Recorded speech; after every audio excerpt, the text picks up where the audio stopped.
बिस्मिल्लाहिर्रहमानिर्रहीम। आज हमारा फिजियोलॉजी का 9th लेक्चर है। पिछले लेक्चर में आपने एनीमिया और उसकी टाइप्स पढ़ी थी कि मेजर 4 टाइप्स हैं एनीमिया की। आज 1 बाय 1 हम डिटेल से एनीमिया की जो टाइप्स हैं उसकी कॉजेज़, क्लिनिकल फीचर्स और ट्रीटमेंट डिस्कस करेंगे। सबसे पहले है आपका एप्लास्टिक एनीमिया। एप्लास्टिक एनीमिया जैसे कि नाम से ज़ाहिर है कि इस एनीमिया में जो आपकी बोन मैरो है वहाँ पे RBCs, platelets and white blood cell की प्रोडक्शन नहीं हो पाती। Some defects in the aplastic anaemia, in this type of anemia RBCs, red blood cells, WBCs, white blood cells and platelets counts are decreased due to bone marrow aplasia, defective development or the congenital absence or lack of functioning of the bone marrow। इसमें bone marrow की जो functioning है उसके lacking की वजह से उसमें कुछ उसके फंक्शंस हैं वो नहीं हो पाते प्रॉपर। तो इसमें आपके जो रेड ब्लड सेल्स हैं कम्प्लीटली रेड ब्लड सेल्स भी, वाइट ब्लड सेल्स भी और प्लेटलेट्स तीनों के तीनों पैरामीटर्स जो है मुतासिर हो जाते हैं। कॉजेज़ क्या हो सकते हैं? कॉन्जेनाइटल का मतलब क्या है? By birth. कॉन्जेनाइटल के बाय बर्थ जो है ना उन्हें फेनकोनी एनीमिया एक टाइप ऑफ एनीमिया है, इसकी वजह से हो सकता है। फेनकोनी एनीमिया है, उसमें आपके जो बोन मैरो है उसमें रेड प्रोडक्शन नहीं हो पाती सेल की, उसकी वजह से हो सकता है। एक्वायर्ड का मतलब क्या है? सेकेंडरी एप्लास्टिक एनीमिया के हो सकता है। कोई और ऐसी जो है ना उसने कोई और ऐसी बीमारी है जिसकी वजह से बोन मैरो जो फंक्शनिंग है वो डिस्टर्ब हुई है, उसे कह रहे हैं एक्वायर्ड एप्लास्टिक एक सेकेंडरी एप्लास्टिक एनीमिया। सेकेंडरी का मतलब क्या है कि डायरेक्टली बोन मैरो की प्रोडक्शन नहीं थी, हार्म नहीं हो रही थी, लेकिन कोई ऐसी बीमारी जिस बीमारी की वजह से आपका जो बोन मैरो है वो उसकी प्रॉपर फंक्शनिंग नहीं हो रही, उसे कहते हैं एक्वायर्ड एप्लास्टिक एनीमिया। रेडिएशंस, आपकी जो एक्सरे रेडिएशन है या एटॉमिक एनर्जी जो वो के हैज़र्ड्स हैं, उस रेडिएशन की वजह से भी आपका जो बोन मैरो है उसमें सेल की प्रोडक्शन अफेक्ट हो जाती है। केमिकल्स होते हैं, बहुत सारे ऐसे केमिकल्स हैं जैसे बेंजीन एंड रिलेटेड कंपाउंड्स, ये हैज़ार्डस होते हैं बोन मैरो की नॉर्मल फंक्शनिंग के लिए। तो आपके जो केमिकल्स हैं उसमें बेंजीन रिलेटेड कंपाउंड्स हैं, उसकी वजह से भी एप्लास्टिक एनीमिया हो जाता है। ये आप पढ़ रहे हैं कॉजेज़ के मुख्तलिफ कॉजेज़ क्या हैं।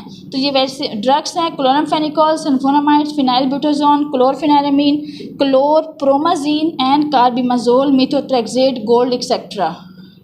ये तमाम वो दवाइयाँ हैं जिनके अगर एक्सेसिव इनका यूज़ हो तो इसकी वजह से या प्रोलॉन्ग यूज़ के बाद जो है आप एक ज़्यादा मुद्दत तक इस्तेमाल करें तो आपका जो बोन मैरो फंक्शनिंग है वो डिस्टर्ब हो जाता है और it leads to the aplastic anaemia. Miscellaneous pregnancy में भी आपके जो आयरन रिक्वायरमेंट है वो बढ़ जाती है, या हो सकता है बोन मैरो जो है ना उसमें आपका जो आरबीसीज हैं, वाइट ब्लड सेल्स हैं, प्लेटलेट वो सही प्रोडक्शन नहीं हो रही है। ट्यूबरक्लोसिस किसे कहते हैं? ट्यूबरक्लोसिस हो गया। Low socio economic and educational style, या फिर जो है ना बहुत ज़्यादा वो है गुर्बत है, उसमें जो है ना उसका पुअर लाइफ स्टाइल है, डाइट इम्बैलेंस है, माल नरिश्ड है, उसमें भी एप्लास्टिक एनीमिया हो सकता है। क्लिनिकल फीचर्स क्या हैं? अब चूँकि क्लिनिकल फीचर्स किसे कहते हैं कि अगर एप्लास्टिक एनीमिया हो रहा है तो पेशेंट प्रेजेंट होगा तो उसके क्या क्या इलामात मौजूद होंगी। अगर एक पेशेंट को एप्लास्टिक एनीमिया हो गया है, ऐसी कौन सी इलामात हैं जो कि पेशेंट में नज़र आएंगी। अब चूँकि एप्लास्टिक एनीमिया में आपके तीनों पैरामीटर्स, रेड ब्लड सेल्स भी कम हो रहे हैं, जब रेड ब्लड सेल्स कम हो रहे हैं तो पेशेंट विल बी कॉल कि ये एनीमिक भी होगा, पेलर होगा, खून की कमी की वजह से जो है ना उसका फेस की रंगत जो है ना वो पेलर होगी।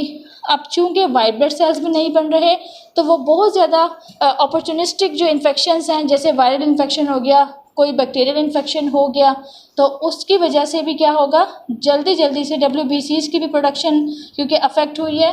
तो जब वाइट ब्लड सेल्स कम हो जाते हैं तो आप ज़्यादा प्रोन हो जाते हैं टू दी इन्फेक्शंस, कोई भी इन्फेक्शन होगा, बैक्टीरियल होगा, वो वायरल इन्फेक्शन हो या कोई भी इन्फेक्शन हो, तो आप उससे ज़्यादा प्रोन हो जाते हैं, आपको वो ज़्यादा अटैक कर सकता है, क्योंकि आपकी जो इम्यूनिटी है वो WBCs की प्रोडक्शन नहीं हो रही है, तो उससे वो अफेक्ट हो जाती है। आपके जो वाइट ब्लड सेल्स हैं उसमें कुछ ऐसे सेल्स मौजूद होते हैं, जब कोई भी इन्फेक्शन आपकी बॉडी में हो जाता है, या इन्फेक्शन सपोज़ करें बैक्टीरियल इन्फेक्शन है, माइक्रो ऑर्गेनिजम्स अगर दाखिल होते हैं, तो आपके वाइट ब्लड सेल्स में कुछ ऐसे सेल्स एक्टिवेट हो जाते हैं और वो क्या कर देते हैं, उन्हें फैगोसाइटोसिस हो जाता है, वो उस माइक्रो ऑर्गेनिज्म को खुद ही डाइजेस्ट कर जाते हैं, उसको जो है ना फैगोसाइटोसिस करवा देते हैं। तो इसकी वजह से ये भी होगा। तीसरा, क्योंकि प्लेटलेट्स की भी कमी हो रही है, तो प्लेटलेट्स कम होने की वजह से ब्लीडिंग, जैसा कि मैंने पहले भी जिक्र किया था कि अगर प्लेटलेट्स कौन से सेल हैं जो कि खून को जमने में मदद देते हैं, क्लॉटिंग फैक्टर्स में हेल्पफुल होते हैं, तो उसकी वजह से gums and bleeding from the nose and from the gums due to the thrombocytopenia. Thrombocytopenia क्या कहलाता है? Decrease in level of counts, decrease in the counts of platelets. Thrombocytopenia किसे कहते हैं? Decrease in the count of platelets. Platelets की जो कमी होती है या प्लेटलेट्स बॉडी में कम होते हैं, तो उसको क्या कहते हैं? थ्रम्बोसाइटोपिनिया। And fever with the ulcer in the oral cavity and throat are seen due to the granulocytopenia. Ulcers क्यों हो रहे हैं ओरल कैविटी में? क्योंकि थ्रोट में, क्योंकि आपके वाइट ब्लड सेल्स हैं, ग्रेनुलोसाइटोपिनिया, क्योंकि आपके वाइट ब्लड सेल वो कम प्रोड्यूस हो रहे हैं, वो भी प्रॉपर प्रोड्यूस नहीं हो रहे, उसकी वजह से क्या हो रहा है? ग्रेनुलोसाइटोपिनिया।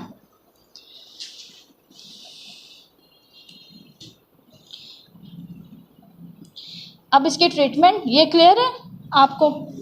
इसके कॉजेज़ क्या थे? नंबर 2, इसकी क्लिनिकल फीचर्स क्या थी? नंबर 3, अब इसकी ट्रीटमेंट क्या है? चूँकि आपका जो बोन मैरो है वो ही ठीक से काम नहीं कर रहा, this type of anaemia, bone marrow transplantation, उनका बोन मैरो ही क्या किया जाता है? ट्रांसप्लांट कर दिया जाता है। बोन मैरो को ट्रांसप्लांट करते हैं, रेगुलर रेड सेल कंसंट्रेशन। अब चूँकि बोन मैरो नहीं काम कर रहा, बोन मैरो को ट्रांसप्लांट कर दिया। नंबर 2, रेड ब्लड सेल्स की कमी भी है, उसकी वजह से उन्हें ब्लड ट्रांसफ्यूजन दिया जाता है, platelets transfusion and the use of the antibiotic and steroids. Antibiotics भी दी जाएगी, चूँकि उसको इन्फेक्शन के लिए वो ज़्यादा प्रोन होगा ग्रेनुलोसाइटोपिनिया की वजह से। तो इस वजह से इसमें बोन मैरो ट्रांसप्लांटेशन होगा। Number 2, red cell concentration maintain करने के लिए ब्लड ट्रांसफ्यूजन हो सकता है। थर्डली, उसमें प्लेटलेट्स की भी ट्रांसफ्यूज करेंगे, और use of antibiotics and steroids. Now come to the another type, megaloblastic anaemia.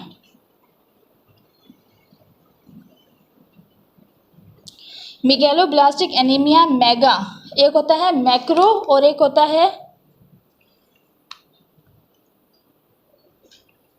है मैक्रो, माइक्रो और मेगा। मेगा जैसा कि नाम से जाहिर है, इसमें जो आरबीसीज हैं वो अपने साइज से थोड़ा ज़्यादा क्या हो जाते हैं?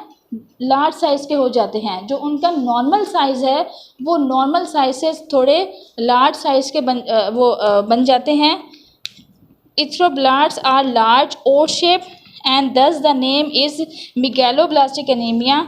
इसमें 2 प्रिंसिपल टाइप है मेगालोब्लास्टिक एनीमिया की। Number 1, lack of vitamin B12 and the other is caused by deficiency of folic acid. Megaloblastic anaemia किससे हो रहा है? 2 मेजर टाइप से हो रहा है, एब्सेंस से हो रहा है, लैकिंग की वजह से हो रहा है। Number 1, vitamin B12 deficiency and number 2, folic acid deficiency.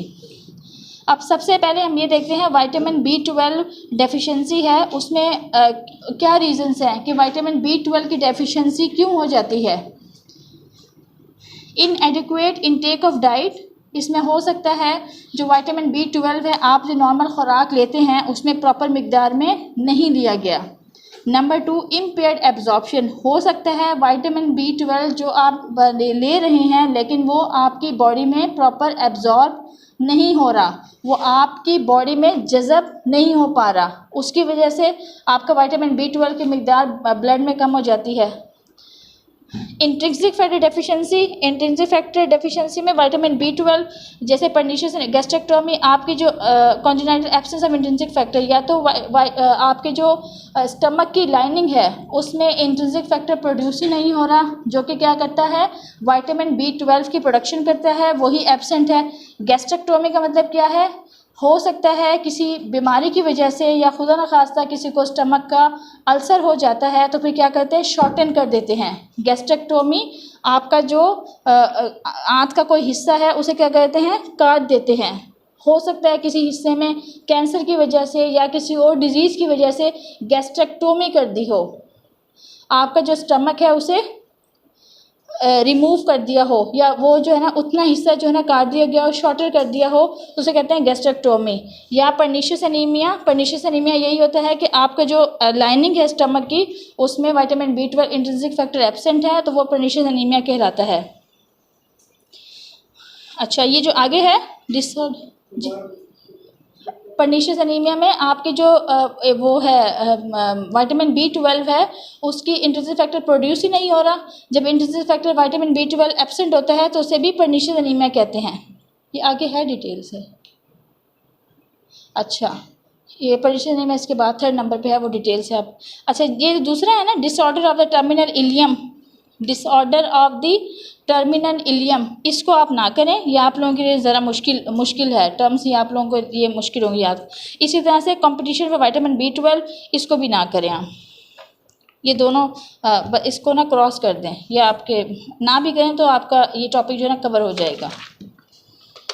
अच्छा, दूसरा, अच्छा 2 कॉजेज़ थे megaloblastic anaemia. Number 1 vitamin B12 deficiency और दूसरा क्या था, फोलिक एसिड डेफिशिएंसी। अब फोलिक एसिड डेफिशिएंसी किस वजह से हो रही है, अनबैलेंस डाइट, सेम फैक्टर जो कि विटामिन B12 के लिए भी था। हो सकता है आपकी खुराक में आप जो तमाम चीज़ इस्तेमाल करते हैं उसमें फोलिक एसिड जो है ना प्रॉपर मिकदार में ना लेते हों।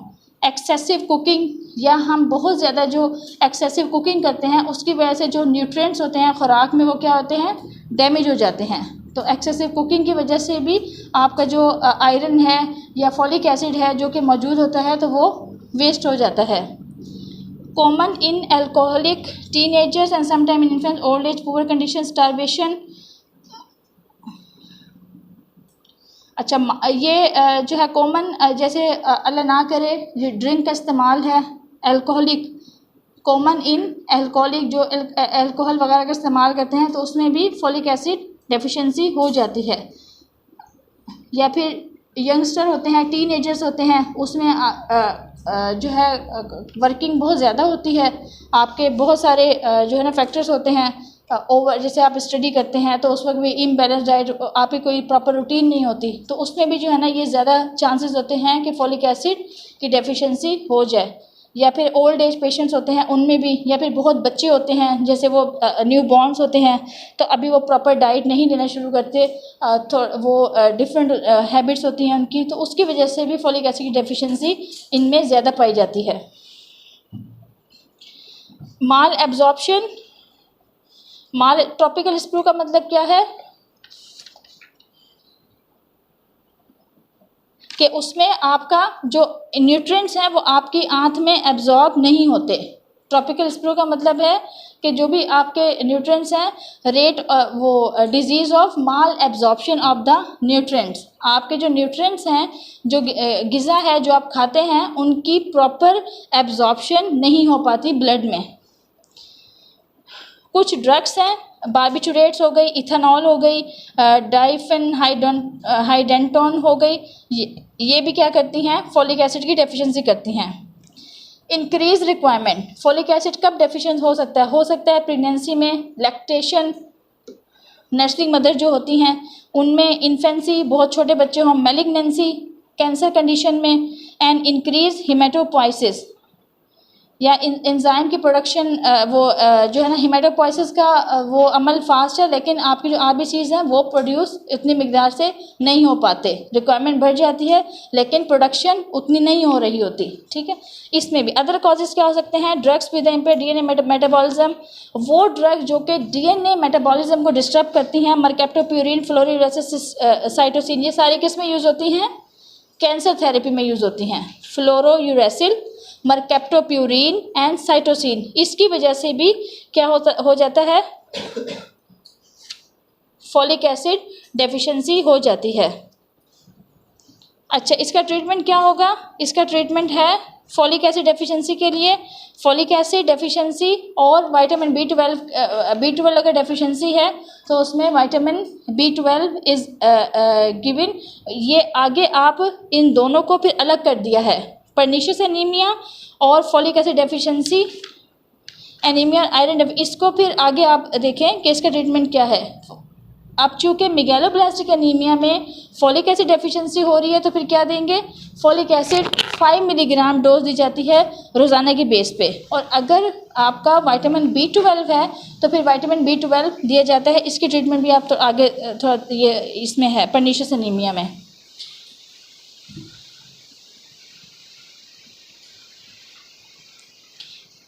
अच्छा, इसकी क्योंकि पर्निशियस मेगालोब्लास्टिक एनीमिया में ही पर्निशियस एनीमिया है। पर्निशियस एनीमिया क्यों होता है? ये जो आपका स्टमक है, यहाँ पे इंट्रिंसिक फैक्टर प्रोड्यूस नहीं हो रहा, विटामिन B12 प्रोड्यूस नहीं हो रहा। जब विटामिन B12 प्रोड्यूस नहीं हो रहा तो आपका जो आयरन है वो क्या है? उसकी एब्जॉर्प्शन प्रॉपर नहीं हो रही, तो इसे हम क्या कह रहे हैं? Pernicious anaemia. 3rd नंबर पे है pernicious anaemia. This is type of anemia. There is atrophy of gastric mucosa with the result failure of intrinsic factor production. Atrophy का मतलब क्या है? कि वो जो आपके ये सेल्स हैं, ये है और ये सिंपल मौजूद है। ये जो पूरी लेयर है जो कि क्या करती है? इंट्रिंसिक फैक्टर को प्रोड्यूस करती है, ये पूरी जो है ना वो एब्सेंट होती है। ये लेयर, इस लेयर के एब्सेंट होने की वजह से atrophy of the gastric mucosa, ये एक सिंपल लेयर मौजूद होती है, इंट्रिंसिक फैक्टर प्रोड्यूस नहीं होता, तो विटामिन B12 आपकी की मिकदार क्या होती है? डिक्रीज़ हो जाती है। जब इसकी मिकदार डिक्रीज़ हो जाती है तो फिर आयरन जो है उसको एब्जॉर्ब होना होता है, वो एब्जॉर्ब नहीं होता, तो डिक्रीज़ हीमोग्लोबिन हो जाता है। जब डिक्रीज़ हीमोग्लोबिन हो रहा है तो इस सूरत में क्या करेंगे? विटामिन B12 डेफिशिएंसी से होगा तो patient will be suffer from the weakness की पेशेंट क्या कंप्लेन करेगा? क्लिनिकल फीचर्स क्या होंगे पर्निशियस एनीमिया की? वीकनेस होगी, वेट लॉस होगा, डिस्पनिया होगा। वेट लॉस के साथ डिस्पनिया किसे कहते हैं? शॉर्टनेस ऑफ ब्रीथ, सांस लेने में दुश्वारी पैदा होना, इसे कहते हैं डिस्पनिया। सिनकॉप होगा, सिनकॉप किसे कहते हैं? लॉस ऑफ कॉन्शियसनेस, बेहोश हो जाना, थोड़े लम्हे के लिए पेशेंट जो है ना अचानक से बेहोश हो जाता है तो उसे कहते हैं सिनकॉप, लॉस ऑफ, वो अपने जो होशो हवास है उसका खो देना। The skin and mucous membrane are the pale, और जो स्किन है प्रेजेंटेशन में वो क्या होगी? पेल नज़र आएगी। तो इसे the surface of the tongue is usually smooth and atrophic but sometime it is red and inflamed. Spleen में भी पैल्पेबल, स्प्लीन में भी क्योंकि आपके आरबीसीज की प्रोडक्शन हो रही होती है तो स्प्लीन भी पैल्पेबल, आरबीसीज की प्रोडक्शन नहीं हो रही होगी इतनी, क्योंकि वो एब्जॉर्ब भी नहीं ना हो रहा, तो इसकी वजह से ट्रीटमेंट क्या होगा? हाइड्रोक्सीकोबालामीन। क्या ट्रीटमेंट है इसका? Thank you. हाइड्रोक्सीकोबालामीन,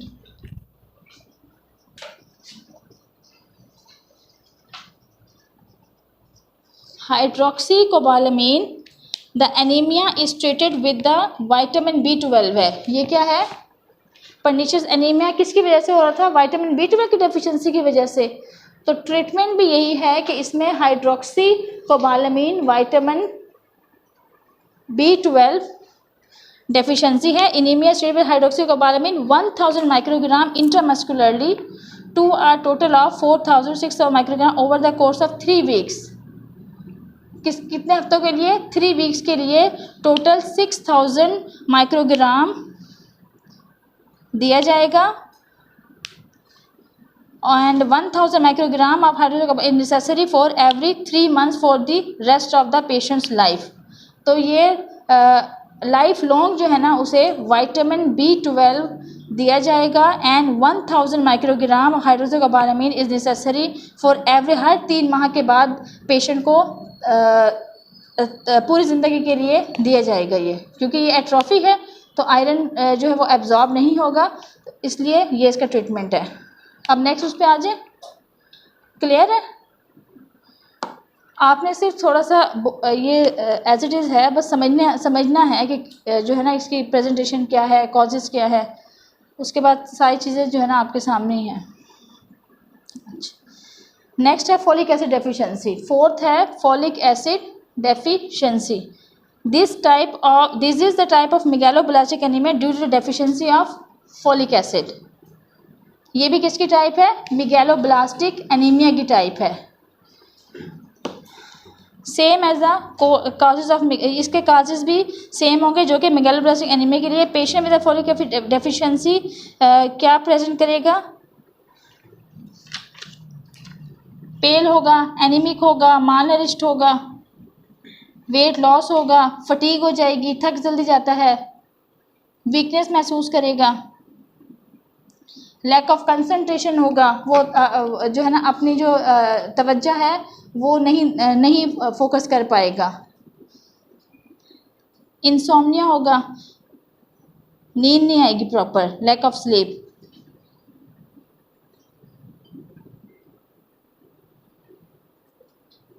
छाली, सोर टंग होगी। सोर टंग का मतलब क्या है? ज़ुबान पे छाली निकल आना, ये इसके सिम्टम्स हैं। चिलोसिस होगा, disorder of the lips marked by the scaling and the fissures at the corners. Cheilosis क्या है? CHEILOSIS। चिलोसिस क्या होगा? इसके जो आपके लिप्स हैं उसके जो कॉर्नर्स हैं उसमें क्या है, स्किन जो है ना वो रप्चर हो जाती है, जैसे डेड स्किन होती है ना, स्किन का खुरदरापन हो जाना, स्केलिंग हो जाना, स्किन जो है ना वो आपकी बहुत रफ हो जाती है, तो इसे कहते हैं चिलोसिस।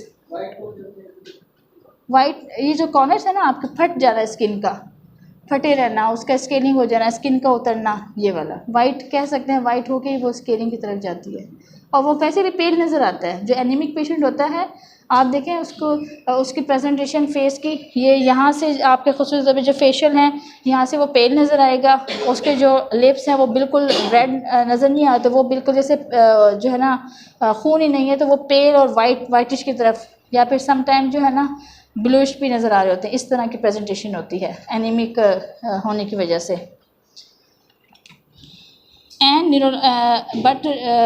न्यूरोलॉजिकल एबनॉर्मेलिटीज़, क्योंकि फॉलिक एसिड है। फॉलिक एसिड जो है ना बहुत ही इम्पॉर्टेंट सप्लीमेंट है आपकी बॉडी में। इसमें आपका तमाम जो बॉडी है इसमें बहुत अहम रोल है। इसकी वजह से सम जो ये कह रहे हैं कि इंसोम्निया हो जाएगा, लैक ऑफ कंसंट्रेशन, तो आपके बहुत सारे प्रोसेस हैं उसमें भी ये इन्वॉल्व है, तो इसकी वजह से आपको न्यूरोलॉजिकल सिम्टम्स हैं वो भी अपीयर होंगे। ट्रीटमेंट क्या है? ट्रीटमेंट क्या है? Folic acid 5 milligram is given on daily basis. 5 milligram folic acid तो नॉर्मली अवेलेबल है मार्केट में, 5 milligram folic acid is available और वो इसका ट्रीटमेंट है। अब आ जाए नेक्स्ट है iron deficiency anaemia. Iron deficiency anaemia क्या कहलाता है? ओवर तो नहीं हो रहा ना, ये सिंपल सा है, बस आप लोग जो है ना वो समझ आ रही है आप लोगों को? अच्छा, आयरन डेफिशिएंसी जैसे कि नाम से जाहिर है ये बहुत कॉमन एनीमिया है। आयरन डेफिशिएंसी जो कि आयरन की कमी की वजह से हो रहा है। This type anaemia it occur when there is inadequate amount of iron is present for the haemoglobin synthesis. ये जो आयरन है आपकी बॉडी में, आयरन की कमी की वजह से जो एनीमिया होता है उसकी वजह से हीमोग्लोबिन की मिकदार क्या होती है ब्लड में? कम हो जाती है। क्योंकि अच्छा इसमें कॉजेज़ क्या होंगे? Number 1 nutritional deficiency. Nutrition deficiency का मतलब क्या है? खुराक में आपने किसी चीज़ की कमी कर दी है, खुराक में किसी कमी की वजह से लो इनटेक या इंक्रीज डिमांड, जैसे प्रेगनेंसी में आयरन की कमी हो जाती है, ठीक है। इन्फेंसी में जो बहुत बचपना होता है, बच्चे प्रॉपर जो है ना वो नहीं वो हर चीज़ के वो नहीं खा पाते, टेस्ट उनके बड़े वेरी करे होते हैं, तो उसमें भी अक्सर आयरन डेफिशिएंट होते हैं छोटे बच्चे। इन्फेंसी में, लैक्टेशन में जो लैक्टेटिंग मदर हैं उनके लिए भी आयरन की कमी, एंड एक्सिस मेंस्ट्रुअल फ्लो। अच्छा, माल एब्जॉर्प्शन, पार्शियल या कंप्लीट गैस्ट्रेक्टोमी। माल एब्जॉर्प्शन क्या होगा? सम टाइम अल्लाह ना करे अगर कोई पेशेंट जो है सफ़र होता है किसी गैस्ट्रिक कैंसर से या आंत का, तो या तो कम्प्लीटली जो है ना वो उसका स्टमक रिमूव कर दिया जाता है, या फिर जो है ना आंत उसकी जो है ना कैंसर होने की वजह से वो रिमूव कर दी जाए, तो उसमें भी आपका जो आयरन है, आयरन डेफिशिएंसी हो जाती है, क्योंकि एब्जॉर्प्शन डिले हो जाती है, एब्जॉर्प्शन इफेक्ट होती है। तो ये जो पार्शियल और कंप्लीट गैस्ट्रेक्टोमी है, गैस्ट्रेक्टोमी का मतलब क्या है? Removal of any part of the gastrointestinal tract. Gastrectomy कि जो गैस्ट्रोइंटेस्टाइनल ट्रैक है उसके किसी पार्ट का, पार्शियल का मतलब ये है कि कोई आधा पार्ट रिमूव कर देना, और कंप्लीट का मतलब क्या है कि कंप्लीट जो है ना पार्ट को रिमूव कर देना। बिल्कुल शॉर्टन कर देते हैं, सम टाइम शॉर्टन कर देते हैं। स्टमक का अगर अल्लाह ना करे अल्सर है, अल्सर जो है ना वो कैंसर में कन्वर्ट हो जाता है अगर सम टाइम उसमें कर देते हैं, या खुदा ना खास्ता कोई एक्सीडेंटल वगैरह जो है वो हो गई हो तो उसमें भी।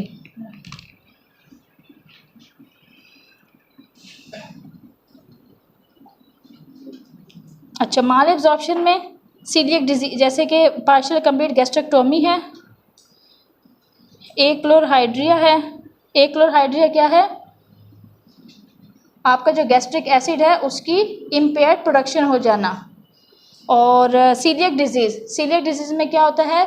आपका जो ये पेशेंट जो सीलिएक डिजीज़ में होते हैं ये वीट से सेंसिटिव होते हैं। वीट किसे कहते हैं? गंदम।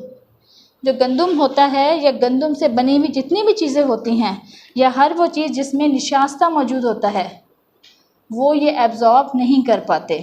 तो इनको जो है ना अगर ये गंदम खा भी लेते हैं तो मोशन स्टार्ट हो जाते हैं।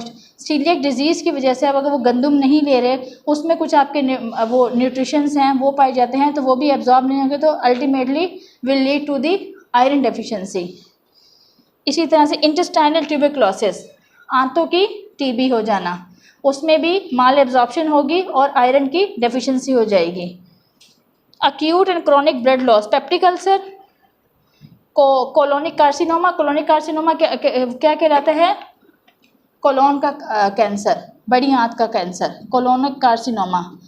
हेमरॉइड्स, पाइल्स, जो हेमरॉइड्स की बीमारी है, पाइल्स या जिसे कहते हैं बवासीर, पाइल्स का डेवलप हो जाना। हुकवर्म इन्फेस्टेशन, कीड़ों का आंतों में पैदा हो जाना। And bleeding disorders. Clinical features क्या हैं? Iron deficiency similar to other anaemias में फटीग होगी। फटीग किसे क्या? थकावट का ज़्यादा हो जाना, वीकनेस, कमज़ोरी महसूस होना, पेलर कॉम्प्लेक्शन, फिज़िकल जो अपीयरेंस है वो पेलर नज़र आना, पीला मतलब पिलाहट नज़र आती है। एपिथेलियल चेंजेस का मतलब क्या है? एपिथेलियल चेंजेस स्किन से related changes. Symptoms specific to the iron deficiency anemia includes epithelial changes. Epithelial changes से मुराद क्या है? जो स्किन पे चेंजेस होती हैं, जैसे ब्रिटल नेल्स, उनके नेल्स जो है ना वो खुद ब खुद टूट जाते हैं, brittle nail and hairs, koilonychias spoon shape nails. आपके जो उनके जो नेल्स हैं वो क्या स्पून शेप से होते हैं, जैसे यहाँ से दरमियान से वो डिप्रेस्ड होते हैं। एक तो आपके नेल्स यूँ हैं, लेकिन जो स्पून शेप नेल कौन से होते हैं? ये दरमियान से उनके नेल्स डिप्रेस होते हैं, ये आयरन डेफिशिएंसी के। एट्रोफी ऑफ द टंग, ग्लोसाइटस, छाले को हो जाना, स्टोमाटाइटिस एंड डिस्फेजिया, भूख का कम लगना, ये हैं आयरन डेफिशिएंसी की क्लिनिकल फीचर्स। ट्रीटमेंट क्या है? इसमें आपका जो ओरल आयरन है 600 मिलीग्राम डेली रिक्वायरमेंट है।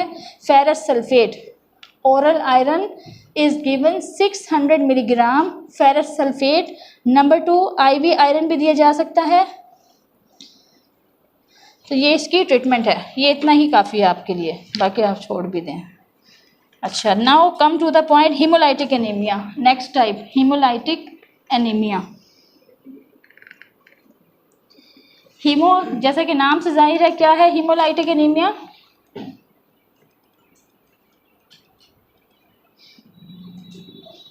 हीमोलाइटिक एनीमिया से क्या मुराद है? हाँ, break down of the RBC. Haemolytic anaemia break down of the red blood cells. Haemolytic anaemia, जैसे कि नाम से जाहिर है कि इसमें जो आपके आरबीसीज हैं उसकी ब्रेक डाउन हो जाती है, early rupturing of the RBCs and. अच्छा, इसमें होता ये है कि आपका जो रेड ब्लड सेल्स हैं वो डिस्ट्रॉय होते हैं 120 डेज़ बाद। 120 डेज से पहले जो है ना, अगर आपके आरबीसीज जो हैं वो अर्ली रप्चर हो जाए, अर्ली, क्योंकि इनकी जो स्किन होती है ये क्या होती है? फ्रेजाइल होती है। फ्रेजाइल का मतलब ये है कि जल्दी टूट फूट हो जाती है इनकी स्किन की, और ये अर्ली जो है ना रप्चर हो जाते हैं। जब अर्ली रप्चर होते हैं तो वो किस दौरान हो जाते हैं? आरबीसीज बनने के 10 से 20 दिन बाद जो है ना ये क्या होते हैं? अर्ली रप्चर हो जाते हैं, ये फट जाते हैं, और उसके बाद जो इसमें से हीम है वो रिलीज़ हो जाता है। जब हीमोग्लोबिन इससे रिलीज़ हो जाता है तो फिर क्या हो जाएगा? ब्लड में हीमोग्लोबिन की मिकदार पूरी नहीं होगी, तो इसे कहते हैं हीमोलाइटिक एनीमिया। चूँकि वो 120 डेज़ के बाद उन्हें रप्चर होना था, लेकिन उससे पहले ही वो अर्ली रप्चर हो गए हैं 10 to 20 डेज़ में। अब जो रिमेनिंग टाइम पीरियड है उसमें आरबीसीज प्रोड्यूस होने में टाइम लगेगा, वो बहुत लेंदी पीरियड है कि नए आरबीसीज जो है ना वो बन जाएं। तो नए आरबीसीज इतनी जल्दी प्रोड्यूस नहीं हो पाते, उसकी वजह से ब्लड में हीमोग्लोबिन की कमी हो जाती है।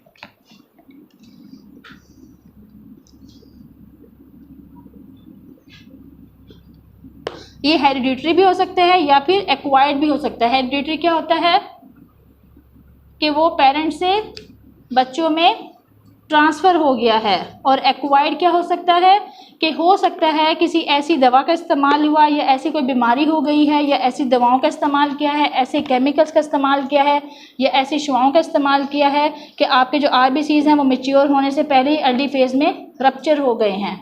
10 to 20 डेज़ के अंदर उनके जो आरबीसीज तैयार शुदा थे वो अभी बन रहे थे, मैच्योर हो रहे थे, लेकिन वो अर्ली रप्चर हो गए हैं।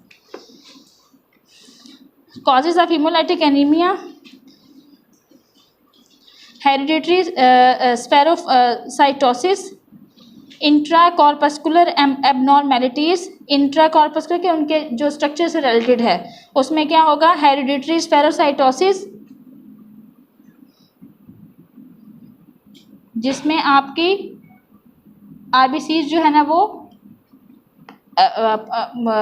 राउंड शेप होते हैं और वो फट जाते हैं।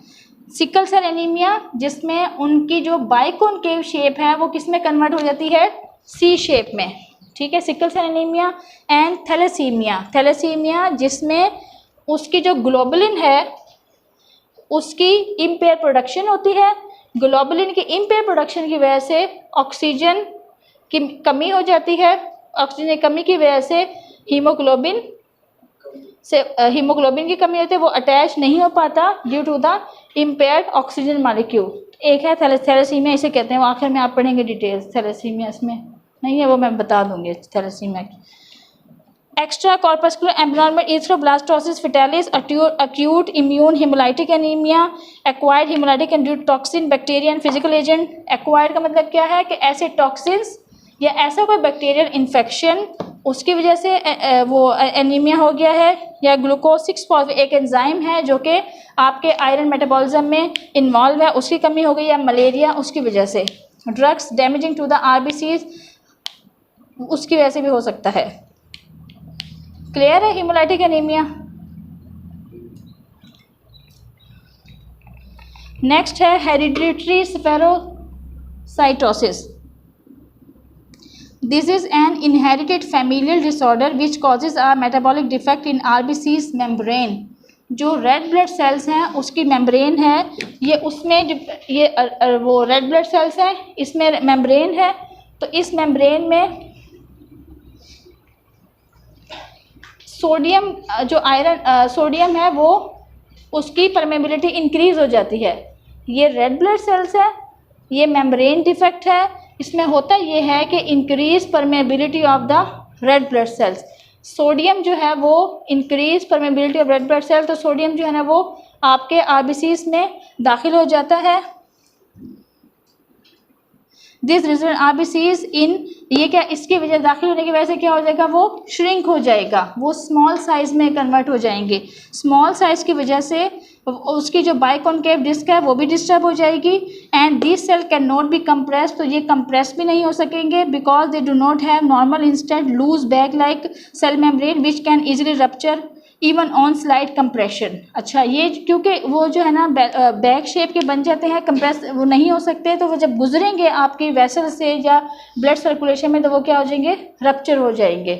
तो इसे कहते हैं hereditary spherocytosis. Clinical feature the patient suffer from anaemia intermediate attack of jaundice. इसमें पेशेंट को एनीमिया भी हो रहा होता है और इसके साथ साथ उसे जॉन्डिस भी हो रहा होता है। एनीमिया के साथ साथ पेशेंट को जॉन्डिस भी हो रहा होता है। And patient is more liable to develop gall stone and ulcers on the leg. Gall stone क्या होता है, पित्ते में पथरी का हो जाना, और अल्सर्स ऑन द लेग, और मुख्तलिफ़ किस्म के जो अल्सर्स हैं, ज़ख़म हैं पाँव पे, उसका डेवलप हो जाना इसकी वजह से है। ट्रीटमेंट क्या है, folic acid 5 milligram per daily, blood transfusion and splenectomy is advisable in all the mild cases. Splenectomy किसे कहते हैं, स्प्लीनेक्टोमी, स्प्लीन का रिमूव हो जाना, स्प्लीन का रिमूव हो जाना, और blood transfusion. Sickle cell anaemia, जैसा कि नाम से जाहिर है, ये थर्ड टाइम जो है ना रिपीट हो रहा है सिकल सेल एनीमिया, कि इसमें जो उसकी शेप है बाई कॉन्केव की जगह वो सी शेप की हो जाती है, तो उसकी वजह से ये सारे सिम्टम्स हैं। क्लिनिकल फीचर क्या होंगी, painful swelling of the hands and feet. Sickle cell की समझ आई है, सिकल सेल एनीमिया क्या है, कि सिकल सेल एनीमिया में ये जो शेप है, ये बाई कॉन्केव शेप है, ये इस शेप के हो जाते हैं, ठीक है। ये इस शेप के जब हो जाते हैं तो ये बहुत रिजिड होते हैं, इसके दोनों कॉर्नर्स, जब ये ब्लड वैसे गुजरते हैं तो ये स्टक हो जाते हैं। स्टक होने की वजह से यहाँ पे तमाम सेल्स जमा हो जाते हैं। जब ये जमा हो जाते हैं तो ये ब्लड वेसल से गुजर नहीं पाते। ना गुजरने की वजह से जो आप पेशेंट जो प्रेजेंटेशन होगी वो क्या होगी, कि पेशेंट के जो हैंड्स हैं या पाँव हैं उस पर स्वेलिंग होगी, क्योंकि एक्यूमुलेशन हो गई है ना, वो एक जगह जमा हो गए हैं, वो रोटेट नहीं कर रहे। फटीग और intolerance to exercise. Intolerance to exercise का मतलब है कि वो प्रॉपर एक्सरसाइज भी मेंटेन नहीं कर पाएंगे due to the oedema, oedema जो डेवलप हो गया, स्वेलिंग जो हो गई है हैंड्स की और फीट की। Haematuria, blood in urine. Haematuria किसे कहते हैं, हेमाचूरिया, तो इसकी वजह से जो ब्लड एक्यूमुलेट हो गया है तो उसकी वजह से स्वेलिंग भी हो जाएगी और ब्लड यूरिन में भी आना शुरू हो जाएगा। ये इसकी क्लिनिकल फीचर्स हैं। डायग्नोसिस क्या है, sickle cell sickling of the normal blood due to low oxygen tension. अच्छा, चूँकि वो अब आपकी पूरी ब्लड में सर्कुलेट नहीं हो पा रहे रेड ब्लड सेल्स, चूँकि आपका जो हीमोग्लोबिन है उसका फंक्शन क्या है, ऑक्सीजन की ट्रांसपोर्ट करना, तो इस तरह से ऑक्सीजन की ट्रांसपोर्ट भी कम हो जाएगी। ऑक्सीजन जो आपके अदर बॉडी पार्ट में हीमोग्लोबिन के ज़रिए पहुंच रही है उसकी मिकदार भी कम हो जाएगी।